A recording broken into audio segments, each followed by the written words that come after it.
NASA के एक माहिर माहौलियात ने हाल ही में एक चौंका देने वाली रिपोर्ट जारी की है जिसने दुनिया भर को हिलाकर रख दिया है।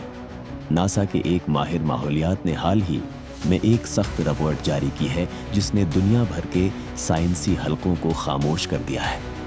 रिपोर्ट ने इन खौफनाक हक़ाइक़ को बेनकाब किया है जो इंसानियत के मुस्तकबिल पर एक सियाह साया डाल रहे हैं। कहा जाता है कि ज़मीन की गहराइयों में तकरीबन 200 किलोमीटर ज़ेरे ज़मीन एक प्रासरार और नाकाबिल फ़हम तब्दीली रोनुमा हो रही है। 10 साल पहले ज़मीन के नीचे लावे का औसत हजम सिर्फ 130 किलोमीटर तक महदूद था, लेकिन आज सिर्फ एक दहाई बाद लावा खतरनाक हद तक ऊपर आ गया है और अब 160 किलोमीटर तक पहुंच चुका है।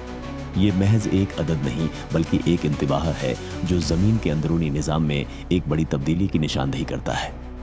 उसने ज़मीन की तहों प्लेट टेक्टोनिक्स को गैर मुतवक्का तौर पर हरकत दी है जिसके असरात हमें ज़लज़लों और समंदरी तूफ़ानों की शक्ल में नज़र आ रहे हैं और ये महज आगाज़ है।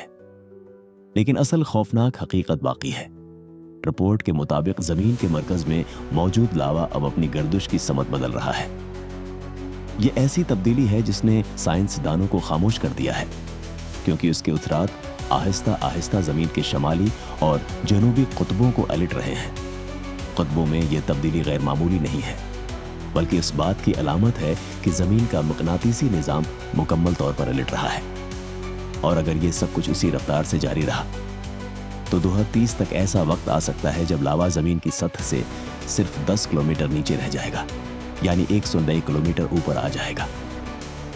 इसके बाद ज़मीन का दर्जा हरारत 65 डिग्री सेंटीग्रेड तक बढ़ सकता है। सोचें, इंसान, जानवर और पौधे सब जलकर राख हो सकते हैं। साइंस खामोश है, माहिरीन बेबस हैं और इंसानियत एक ऐसे खतरे के दहाने पर खड़ी है जिसका कोई हल नहीं, कोई यकीन नहीं। क्या हमने ज़मीन के साथ कुछ ऐसा किया है जो अब पलट कर हम पर आ रहा है? ये सिर्फ वक्त बताएगा, या शायद वक्त बहुत कम रह गया है।